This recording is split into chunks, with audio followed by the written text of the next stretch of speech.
Hello everyone, Grandpa the Nerd here. Welcome back to another video here on my channel. Today I'm going to talk about a movie I had never seen before.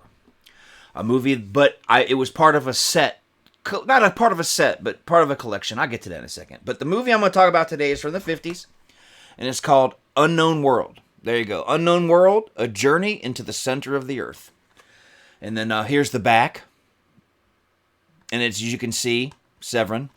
Now, Severin released a collection. It's a set. They put some stuff together.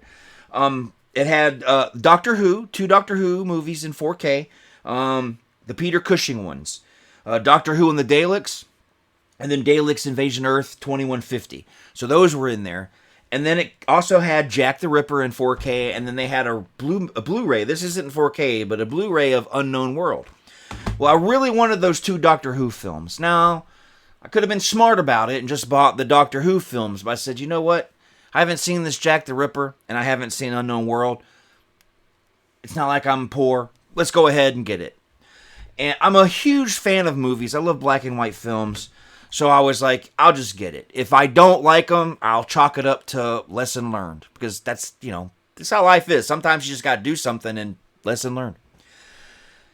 Well, I got it on Saturday. And Saturday night, I watched Unknown World.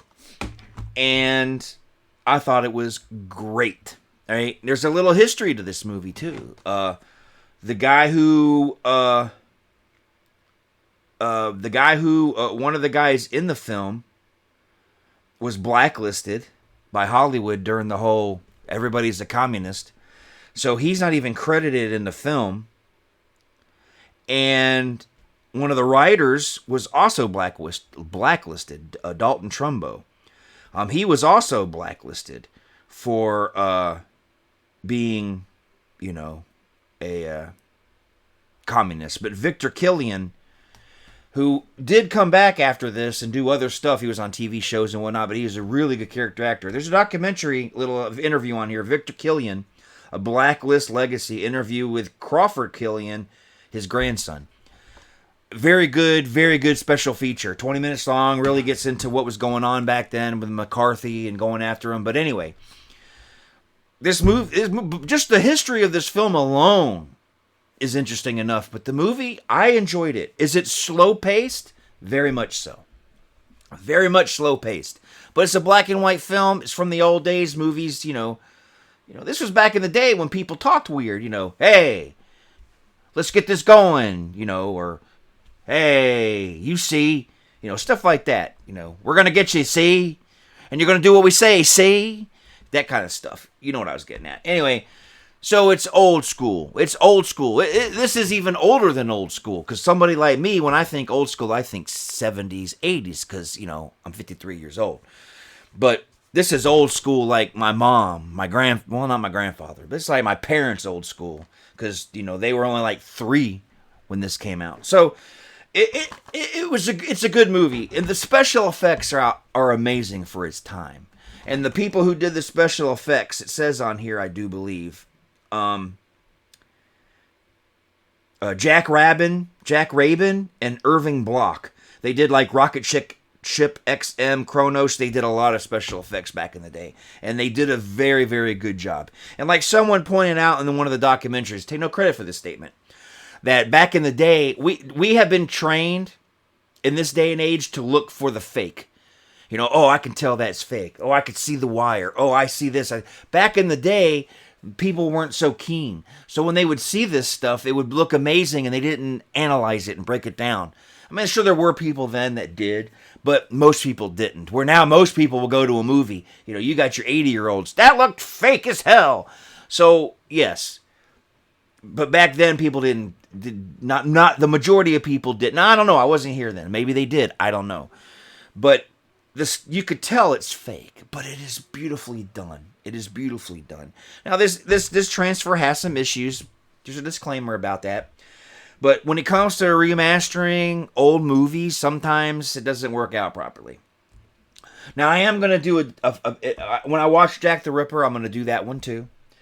Because there's history behind that one too. And then I am going to talk about the two Doctor Who films. But I'll do those in one video instead of breaking down both movies separately. I'll do the movies together. But yeah, Severin. I don't buy a lot of movies from Severin because of the cost. These boutique labels, Vinegar Syndrome, TerraVision, Severin, even sometimes, Shout, they're expensive. Shout's a little bit of a cheaper than Vinegar Syndrome and Severin in them, but they're still expensive. But sometimes I do. I bought stuff from Severin last year. It's like once a year I get something from Severin. Last year I got like Maniac 2, which is not what it's really called, but I got that, and it came with some other stuff that I got to do a video on eventually. But I don't really buy from the boutique stuff like some of the bigger guys around here on YouTube do. Like I think it's CHH or whatever his name is. He's buying everything. I don't. I got 64 subscribers, so I don't really... 63. That's right, I lost one. I don't really have the subscriber base to be able to afford all the cool stuff. But it is what it is. And I'm going to just keep doing this because it's fun for me. But I don't usually buy a lot. So yeah, usually once a year I'll pick something up from Severin. This year it was the, set that had all this in it. But the movie's great. It's all about the, it's about the world. It's an atomic age upon us, and humanity needs to figure out what to do, or they're not going to survive because of the nuclear holocaust and whatnot. So their idea is to go into the planet to find a place to live, and they journey through, and they have their trials and tribulations, if you want to call it. People die, and then they get to the unknown world beneath the crust, and it isn't what it's all cracked up to be. Therefore, I don't want to spoil anything. I don't think it's streaming anywhere. I don't think you can rent it. Well, you can't really rent things anymore, but I don't think it's streaming anywhere. But if somebody does pick it up, which I recommend, if you head over to Severin's site, see how much they charge just for this. I recommend it for a movie buff. If you're not a movie buff or a film fanatic, I wouldn't do it. If you're just, and I'm not trying to pick on casual moviegoers, but if you're not into deep, rich history of films and old films at that, this isn't for you. First off, if you don't like black and white, definitely ain't for you. But if you like old films, you don't mind black and white, and you like good movie history, this is a good choice. Unknown World. I'm telling you, it's a good choice.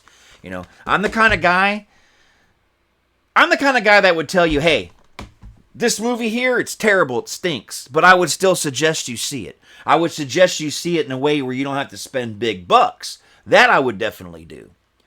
But I'm never going to tell anybody, don't watch it, it's terrible. Because I don't know your tastes. You might like it. So, on something like this, I have a hard time being able to recommend it, just as in, I don't want anybody to waste their money. So, if you're not into black and white films or 50s films or anything like that, then this isn't for you. But if you like good old-fashioned B movies and you don't care what genre they're from, this is definitely a pickup. Like I said, I don't know if they're still available on Severin. I don't know how many of these sets were sold. So you'd have to go to their website and check it out. But yeah, Unknown World. And like I said, it's got a documentary on here. It's got a film commentary with film writer Stephen Bissett. It's got the Victor Killian documentary.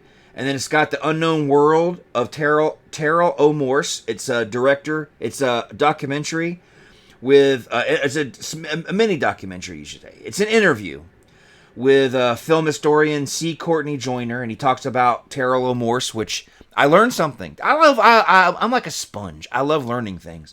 And I watched this, and I was like, man, I didn't know any of this stuff. So yeah, I didn't know a lot about Terrell O'Morse, and he's done some movies I've seen and just didn't know it, and edited a lot more movies that I had seen. So you should check that out if you get it. And then there's a little video essay called Special Effects Maestros of the 1950s, video essay by comic book artist Stephen R. Bissett, which is a little mini documentary about Jack Rabin and Irving Block and all their cool special effects. Like Rocket Ship XM, I need to find that movie now. It has Lloyd Bridges in it. I didn't know it, but there's a lot of movies that were brought up in these documentaries that I want to see now. So yes, definitely recommend Unknown World if you're a movie buff. Outside of that, tread at your own. It's a risk. Is it a risk you're willing to take? Because it is, like I said, it is black and white. But the actors in the movie did a really good job, for its time. It's cheesy acting, but it's the 50s. It's a B movie. The girl in the movie, Very pretty woman. I liked her. But it was a good movie, good story. The special effects are good. I think some people would just totally enjoy it. I really do. My movie tastes vary. I don't really like romantic films. But outside of that, I like most. I mean, I will watch a romantic film, but like You Got Mail, that was a good movie. But do I own it? No, but I'd watch it when it comes on. But hey, to each their own. But yeah, you should check it out. It's called Unknown World. It's on Severin's got it. Head up to their website. I know these boutique movies bounce around, like Vinegar Syndrome will carry it later, and then Arrow might have it. So I don't know, if this movie's gonna make it anywhere else. But if you're interested, check it out. Severin, see if they still have a copy. And with that being said, that's it for me. I'm gonna get out of here, taking up enough of your time. But I will be back. Not in this order, but I will be doing the Jack the Ripper film because there's some history about that film, and if it's good, I'll talk about it. If it's not any good, I'm probably still going to talk about it because just the history.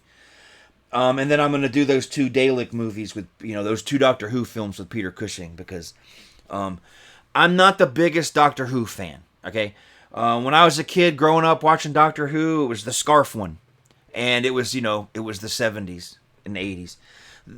That's the 70s and the 70s and early 80s Doctor Who. I love because we had cable, but it was like in the living room. You got to remember, back in the day, not every room got a cable box and a cable outlet. Back in the early 80s when Dad got cable, it put it in one main room.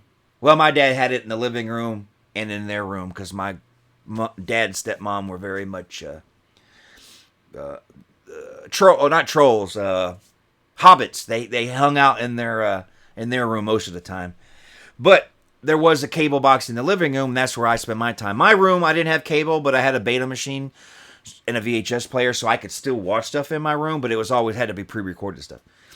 But in the living room, we had cable, and you got to remember. So in my room, if I wanted to watch TV, even before cable, it was antenna. I had my rabbit ears. So I had to watch, so I only had a few channels to choose from. So PBS was a thing for a kid like me. And I remember watching Doctor Who, and I thought it was great. That's where I saw, that's the first time, PBS is where I got introduced to Monty Python. I got introduced to the entire world of Britain because of PBS. But anyway, the newer Doctor Who, I just lost touch. Come mid-80s, late 80s, I just was, I'm done with Doctor Who. But I do like the old Doctor Who. But I'm a huge Peter Cushing fan. And because, I was cool with Doctor Who back then, I figured I'd give these movies a chance. Plus, I had never seen... All these movies in this whole collection I've never seen. I've never seen their Peter Cushing Doctor. So that's why I bought it. So this would have been a lesson learned. But I have faith because the first movie that I watched out of this set that I bought, actually, I liked. So, I'm hoping Jack the Ripper and the rest are good. So I'll be back to do those when I watch them.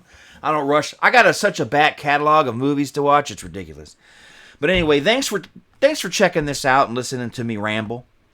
So yeah, make sure you check out my audio shows. I have some audio shows. I got some audio shows. Soothing Sounds on Sunday, Rocking the Decades on Wednesday, and Grandpa's Playlist on Saturday over at vortex-radio.com. So make sure you check those out. It's vortex-radio.com, and there's other shows on Vortex Radio. So when you go to the website, not only will you see my shows, you'll see all the other shows. So make sure you check those out. I play good music. Sometimes I play bad music, but I play music nonetheless. So make sure you check that out. So thanks for tuning in. Unknown World, Severin. If it's your kind of thing and you're interested, go to the website, check it out. So I'm Grandpa the Nerd. Thanks for tuning in. And I will see you next time.